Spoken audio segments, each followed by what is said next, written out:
14 bebas daripada accident Hari ni kasih satu Vios pun 5 star juga. So report sudah beli. Saya sudah check. Dia tak pernah claim bebas So kadang-kadang you orang jangan cerewet harga. Sebab mesti ada orang murah daripada saya punya. Memang ada punya. Mesti ada orang mahal daripada saya punya. Tapi saya jual dengan ini punya kualiti dengan macam ini punya harga saya senang hati. Sebab saya tak jual harga terlampau. Apa yang saya patut untung punya saya ambil. Itu sahaja. Kalau you nak compare harga paling murah punya kereta, itu mesti paling teruk punya condition. So report ingat kalau nak minta dengan saya, serious customer, saya boleh tunjuk you orang ini kereta sudah 12 tahun tak pernah claim. Kita tengok dia punya luar. Body dia tak ada masalah acak tengok tayar dia 4 tayar tebal lagi 90% tak ada masalah punya. Okay, lepas tu kita tengok lalaman dia.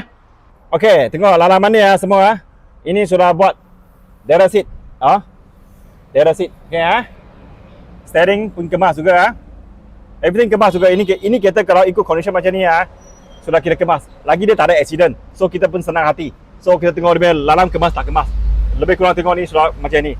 Kita tengok dia punya row belakang pun kemas semua sebab dia sudah sampo Dera seat Ini bukan tiluan ni tapi okey juga tahan juga. Okey, kapek pun pakai mahal tepo. Ini kalau pergi Shopee Lazada tengok sangat 300 lebih 400 lebih 300 lebih 400 lebih. Ini satu set. Ini bagus ni. Kita tengok boot dia. Okey, skirting dia sudah masuk.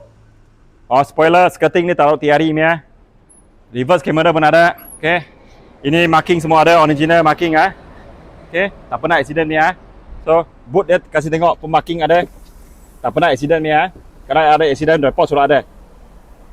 Ini kemas semua Okey, kita tengok engine bar dia.